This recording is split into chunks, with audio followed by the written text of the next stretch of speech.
probably my favorite city. Sorry to the rest of you cities in Brazil, but Curitiba is probably my favorite city in Brazil, only because I have so many friends here. And I got to preach again at a church I preached at a couple of years ago. It's called the Philadelphia Missionary Church. Don't let that misguide you. This is not a church planted by missionaries. This is a church planted by Brazilian leaders, and the missionary term is their way of saying that they are missions focused. Now, they are not just a little church wanting to gather and enjoy their time together and have their little holy huddle and feel good and sing songs.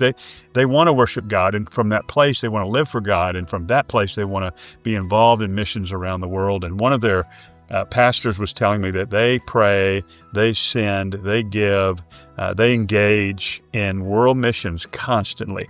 And that is just, again, so encouraging to see a group of people from the Brazil population engaging what God is doing in the world. And so the message I shared with them was it's my message, but the terminology I sort of borrowed from Bill Job, my good friend, who always says, don't do business for God, let's do business with God. And it's not complicated, it's this kind of quote, but it is life-changing. And I think that's exactly right when it comes to the way that we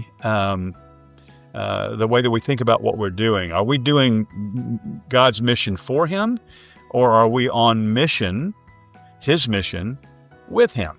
And so I shared that with them last night at the church, and we were talking about Ephesians chapter 2, verse 10, where Paul says, giving us that we've been saved by grace. We were lost in chapter 2 of Ephesians 2.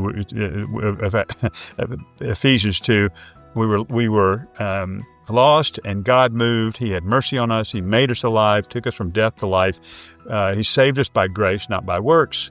And then in verse 10, he says, but we are His workmanship now. We are His project. We're not our project for Him. We're His project. He is changing us. He's working in us. He's made us new, and He's renewing us through the changing of our minds. And we just talked about what that means in terms of this plan that God has laid out for each one of us, which is our mission, really His mission, that He invites us to go on with Him.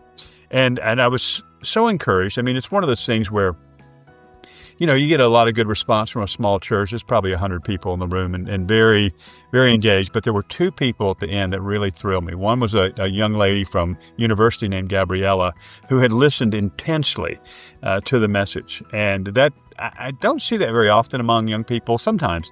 But this young lady just was soaking it up. She spoke English enough to follow as well as go along with my interpreter, who Andre's incredible brother in Christ and a great, great interpreter, and probably re-preached my message. So she was engaged, and just to have her come up afterwards and talk about what God was showing her and how He was working her life, it's just, you start thinking, okay, Lord, it was worth it to fly all the way down here just for that one moment, because who knows what God will do with that young lady in her life and her family someday and her children someday. And who knows what God will do with her or somebody she impacts. So it's always good for me to think about, there are the numbers, but there's the one or the two that really excite me. The other one was an older man named Marcus, and he came up. He's actually older than me, if you can believe that.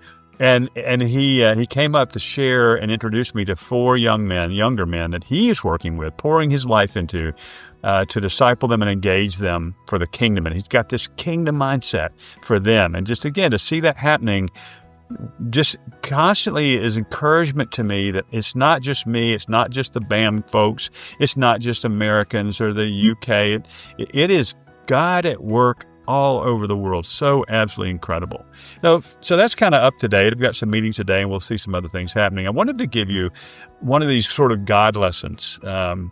From time to time, it's like, whoa, the light came on. Last night when I was preaching, I just did not feel, to be candid, I did not feel inside my message. The message was true. The message was biblical. The message was one I felt God had given me. But I just didn't feel inside it. It just, for me, it wasn't happening. And some of you who teach and preach, you know exactly what I'm talking about. So sort of some days it's there, some days it's not. But the message from God, the reminder from God was, hey, dude, that's not about you. Oh, ouch.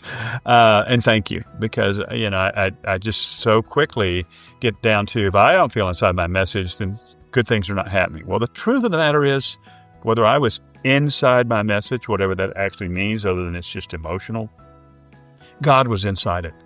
And the Spirit of God was speaking to people's hearts, and that's all that matters. So take away a learning. What we feel is great or not great. It's what God does that matters for today